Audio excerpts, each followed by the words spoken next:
Welcome to the Kwibuka podcast, written by Dr. Jean Damascene Bizimana, minister at Minubumwe, and recorded by Josue Ishema.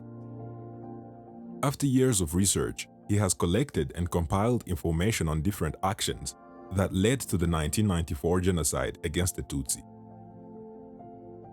This part will focus on the contribution of the pro-government media on the preparation and execution of the 1994 genocide against the Tutsi.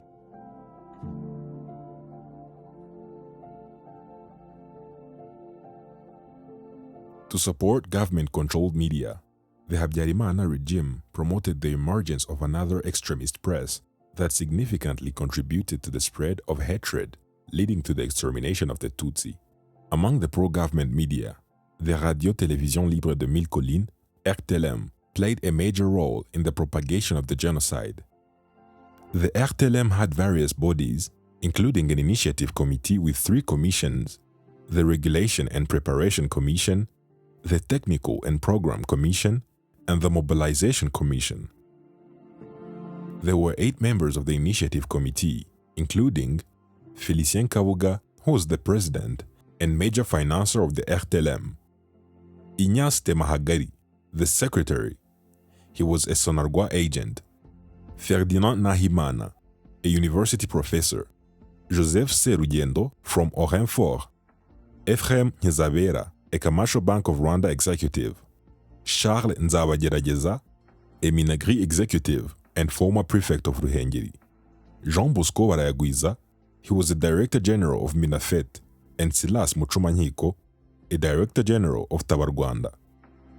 There were also 8 members of the Regulation and Preparation Commission, including Jean Bosco Barayagwiza, who was the president, Stanislas Haririmana, Charles Bunani, André Hakizimana, Stanislas Simbizi, Bernard Maniraguha, Ignace Rudahunga, and Donat Hakizimana, who was the former Secretary General of Central Intelligence Service. There were 9 members of the Mobilization Commission, including Charles Nzabagerageza, who was the president, Jean Berkimas Utezurundi, Cyprien Ndagizimana, Colonel Pierre Celestin Rwagafirita, a former chief of the Rwandan Gendarmerie, Aron Ntizihabose, Bernard Munyagishari, Regine Mukeshimana, Pierre Kayondo, the MRND deputy and former prefect of Kibuye, and Charles Gasarabwe. In the Technical and Program Commission, there were 8 members, including Ferdinand Nahimana, who was the president, Venuste Nshimiyimana, a Minuar agent, François Serusyana, Gaspard Musabyimana, a Central Intelligence Service agent, Frodoir Ntawurikura from Orenfort, Sperancy Karwera, an MRND agent, Joseph Serugendo from Orenfort, and Augustin Hatari from Orenfort. It is evident from the composition of the RTLM Initiative Committee members and the commissions that the majority were government officials, bankers, employees of state-owned enterprises, military officials, intelligence service personnel, members of the ruling MRND party, and journalists from the Rwandan Information Office, a state-managed public institution. This clearly indicates that the RTLM was also an emanation of the General Juvenal Habyarimana's government. The RTLM creation project was submitted to the state notary on April 8, 1993. It began broadcasting 3 months later on July 8, 1993. The list of RTLM founders transmitted to the notary at that time included 50 individuals largely dominated by high authorities, state officials, and traders, most of whom were from Gisenyi and Ruhengeri. After the creation of the RTLM, Hassan Ngeze published an article in Kangura stating that the establishment of the RTLM proves that the Hutu have accomplished an important work, reaffirming their unity. He added that this radio would support Kangura in fulfilling their common mission of defending the interest of the Hutu. He stated that the Rwandan army had already won the war, Kangura had won the media war, and their radio and television would perpetuate the victory. This article clearly demonstrates that the initiators of these 2 media outlets were aligned in their objectives. RTLM worked closely with Orenfort. Shortly after its creation, competent and popular journalists from Orenfort were detached and assigned to RTLM at the initiative and with the approval of Orinfor's director, Ferdinand Nahimana. The detached journalists included Habimana Kantano, a famous fanatical supporter of the Rayon Sport team, known for accompanying them everywhere they played, beating drums, and being surrounded by fans he led. He was also known for his dancing and comedic talents during MRND entertainment sessions. Noel Hitimana was also transferred to RTLM, famous for his morning show where he greeted people from various hills of the country by naming them, earning adoration from his audience. The list of Radio Rwanda journalists transferred to RTLM does not end there. Others include Gaspard Gahigi, one of the few professional journalists with a degree from the Institute of Information, Sciences and Technologies in Kinshasa, who later worked for the MRND's Umurwanashyaka newspaper. Emmanuel Rucogoza, who worked at Orinfor's print media. Joseph Serugendo, who assisted RTLM in the technical domain, advising on the purchase of acoustic equipment imported from Germany. And finally, Joel Hakizimana, who worked for both Radio Rwanda and RTLM. Several other Radio Rwanda journalists supported RTLM by providing advice or financial contributions. These include Jean-Baptiste Bamwanga, Emmanuel Ngirwanabagabo, Frodoir Ntawurikura, Augustin Hatari, Focas Fashaho, and Robert Simba. Benefiting from a large audience, RTLM spread hateful propaganda against the Tutsi and created a hostile atmosphere that paved the way for genocide. Two RTLM executives, Jean Bosco Baragwiza, Ferdinand Nahimana, and an associate, Hassan Ngeze, were convicted in 2003 by the International Criminal Tribunal for Rwanda, ICTR, for genocide and incitement to genocide. This marked the first time since the end of World War II that a media outlet was held responsible for direct and public incitement to commit an international crime. Prior to this trial, in June 2000, the ICTR had sentenced an Italo-Belgian former RTLM host, Georges Rugiu, to 12 years in prison for similar crimes. The last sentence against a member of the press in a trial for crimes against humanity dated back to the Nuremberg trials. The former Nazi officer and publisher Julius Streicher, who was hanged on October 16, 1946. Before and during the Tutsi genocide, RTLM was the conduit for calls to murder, earning its nickname Radio Machette. RTLM fueled massacres by urging and encouraging militias to kill Tutsi as quickly as possible and against the backdrop of popular music. Entire episodes of the carnage unfolded to the cheerful rhythm of Congolese rumba, highly appreciated by Rwandans at the time, making this radio station very popular among the youth. In addition, RTLM broadcasted songs by Simon Bikindi calling for Hutu unity and hatred of the Tutsi. The ICTR judges recognized that Ferdinand Nahimana was its de facto director after being its ideologue. They summarized his responsibility by stating, "You were fully aware of the power of words and you used the radio, the media that reached the widest audience, to disseminate hatred and violence. Without guns or machetes, you caused the death of thousands of innocent civilians." The judges then concluded that the three accused had prepared minds for the genocide, establishing connections between the RTLM, Kangura, and extremist parties. Kangura published monstrous articles, including the infamous 10 Commandments of the Hutu, printed and distributed in December 1990. Other extremist publications accompanied their writings with hallucinatory drawings, caricatures of political life, often depicting Saturnalias with meticulous attention to detail, such as severed testicles, fractured heads, raped women, smoking pots, and more. It was this intent for genocide that the ICTR suppressed in its judgment on Kangura and RTLM.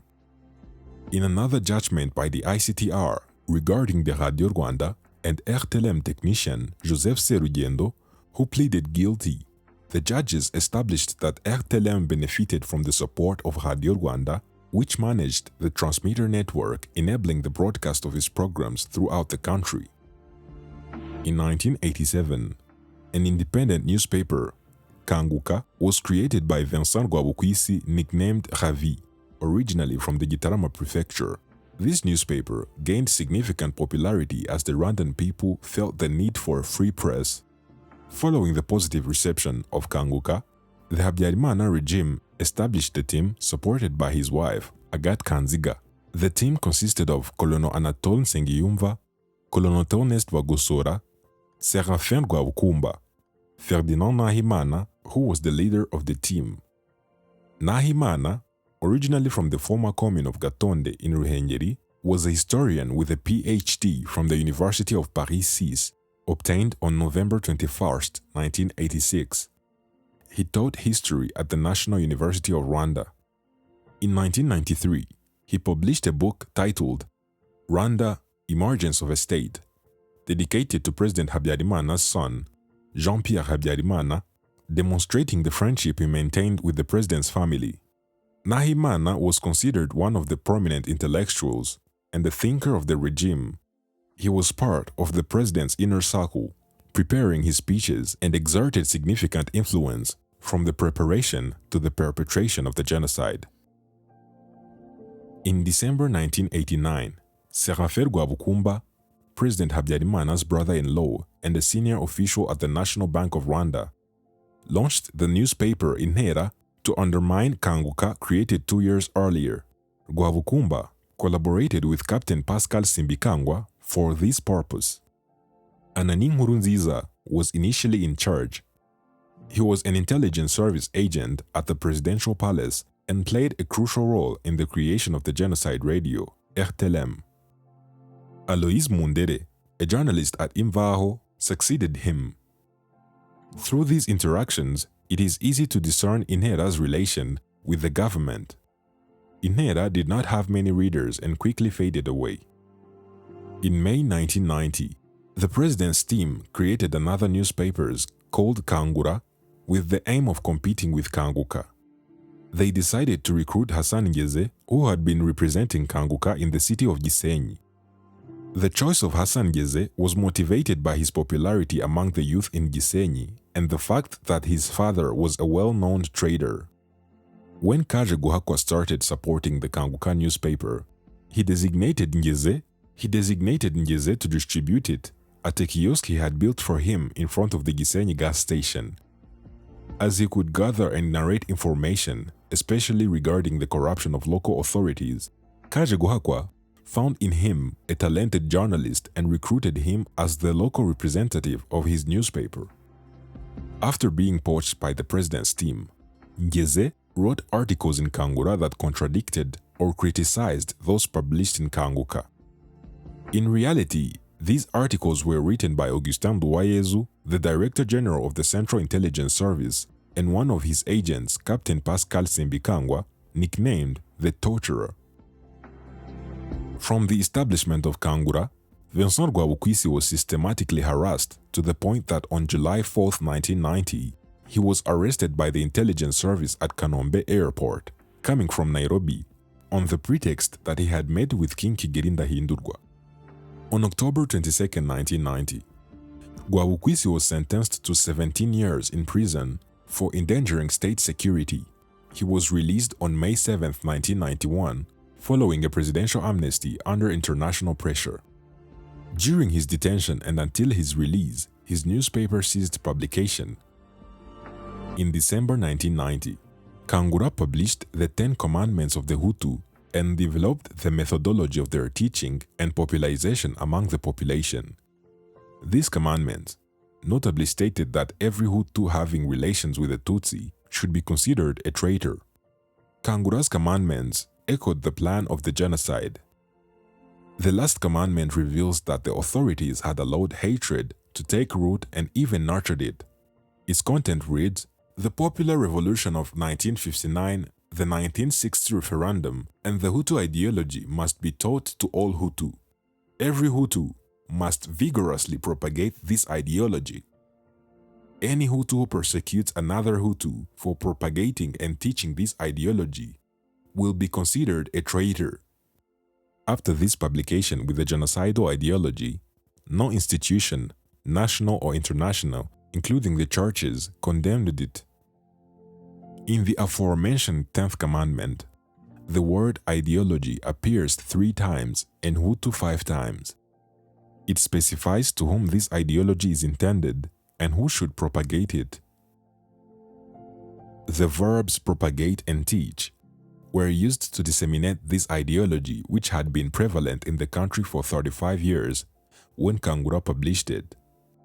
Hatred also oozed from the 8th commandment, which stated that the Hutu must stop pitying the Tutsi.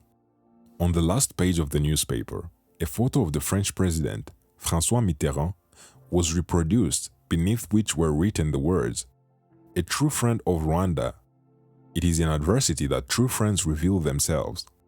Let us identify the Inkotanyi, the accomplices of the RPF, and let us exterminate them." In March 1993, one could also read in the same newspaper, "A cockroach, or Inyenzi, gives birth to another cockroach." The history of Rwanda teaches us that the Tutsi is the same, they never change. In issue number 54, Hassan Geze authored an article revealing that the RPF allegedly held a list of 1,600 people who would be eliminated when it took power.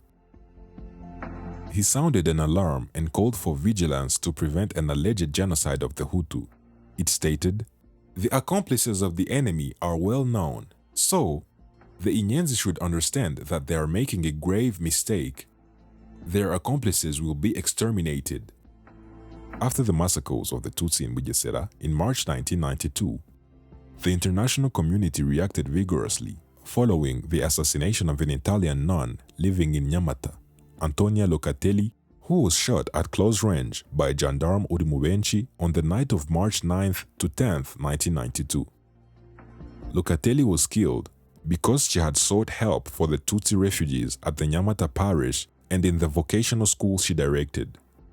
Just before her assassination, Locatelli had given testimonies to Radio France Internationale, RFI, denouncing the distress of the Tutsi and the persecution they faced. Some ambassadors accredited to Kigali demanded that the president put an end to these disturbances under the risk of suspending diplomatic relations with Rwanda. In response, Habyarimana revoked Nahimana from the leadership of Orenfort during the cabinet meeting on April 24, 1992. Journalist Bamwanga from Radio Rwanda was also suspended for his calls for the murder of Tutsis on Radio Rwanda broadcasts.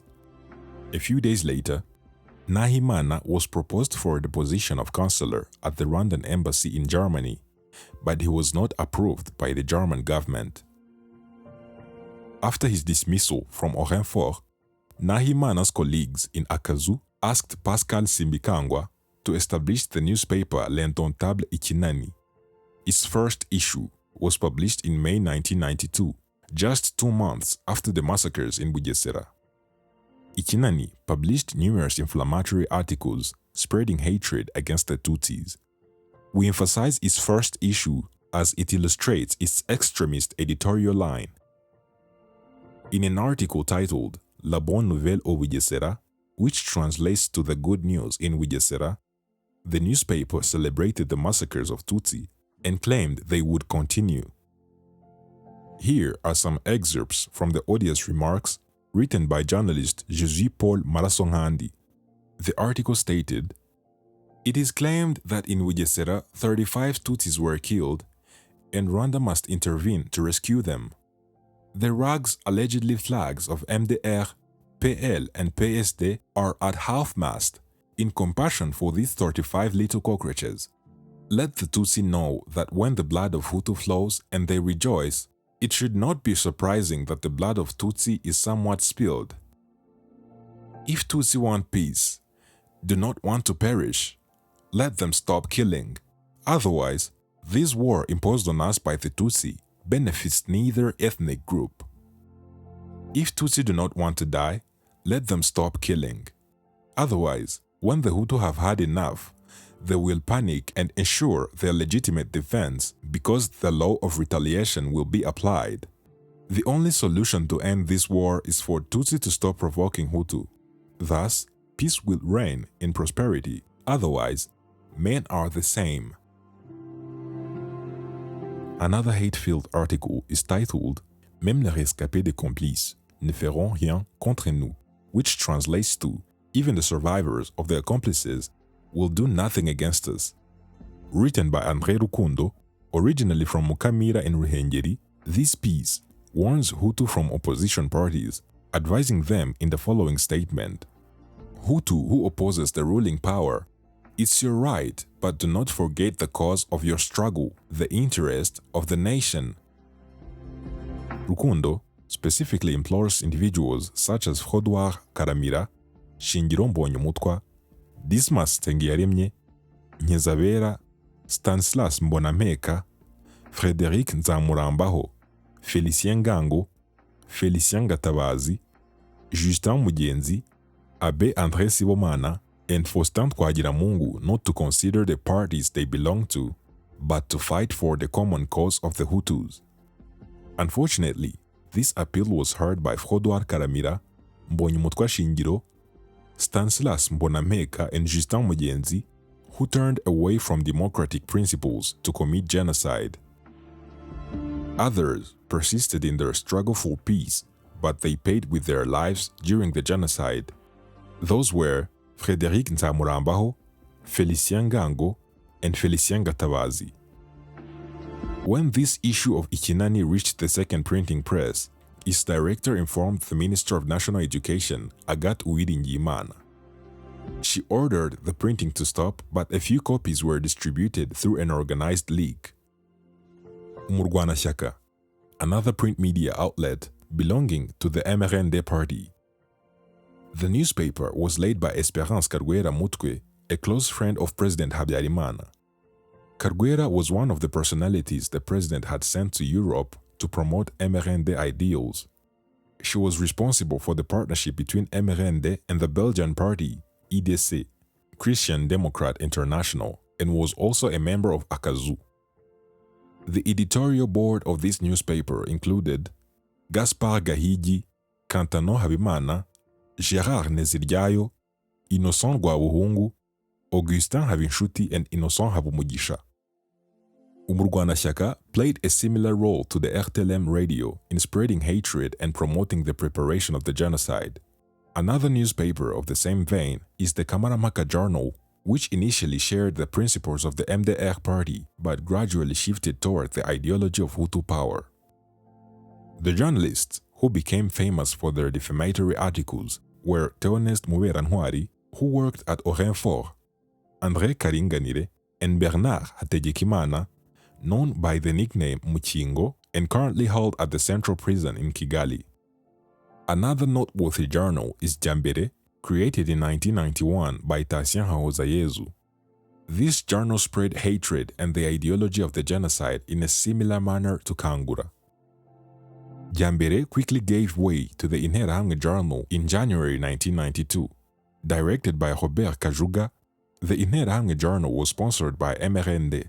It is said that Colonel Pierre Celestin Gwagafirita, the Chief of Staff of the National Gendarmerie, was its financier. This journal had a short life. Umurava Magazine is another infamous publication that fueled the genocide. It was founded in May 1991 by 7 individuals, namely Ferdinand Nahimana, Joseph Nzirorera, who was the Minister of Public Works, Charles Nzabagerageza, who was the Prefect of Ruhengeri, Seraphine Rwabukumba, who was President Habyarimana's brother-in-law, Intelligence Captain Pascal Simbikangwa, a pastor of the Seventh-day Adventist Church, Nathanael Musaza, and Janvier Africa, who was entrusted with the direction of the journal. The editor-in-chief was Tite Mongi. He worked at Radio Rwanda and was seconded by Nahimana to support this new journal. L'Echo des Mille Collines is another extremist journal used in genocide propaganda. It was created by Thomas Kabonabache in June 1991. Kabonabache was a very committed member of MRND and later joined the CDR party. Dr. Charles Rushingabigwi is also among the founders of this journal. The Nyiramachibiri Medal was established in July 1991 under the initiative of David Habamungu and Leonard Kwitonda Museruka, replaced by François Rwabutogo. It is an infamous journal that mourned Rwanda. This journal was defined by its outrageous remarks against Tutsi. In its first issue, journalists attacked Tutsi doctors and nurses working at the Kigali hospital, alleging that Hutu should not be treated by their medical staff, which they claimed could kill them.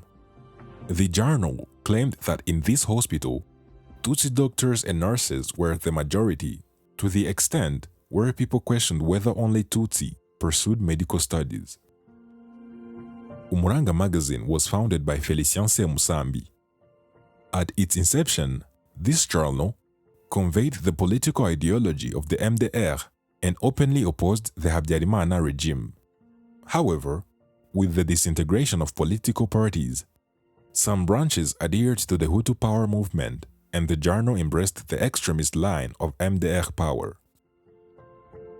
Other newspapers proliferated, spreading hatred and the ideology of the genocide, including Vérité d'Afrique Imamo by Epa Habimana, founded in August 1992, and Zirikana, created in August 1992 by Colonel Pierre Célestin Gwagafilita, former Deputy Chief of Staff of the National Gendarmerie and the mouthpiece of SEDER Party. Frodoir Karamira also founded a newspaper called Power in November 1993.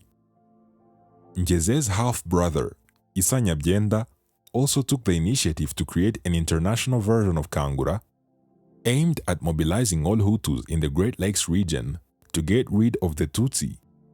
These different media outlets greatly contributed to spreading a climate of hatred in the country that fueled militias and the wider population to exterminate Tutsi civilians, based solely on their ethnic group.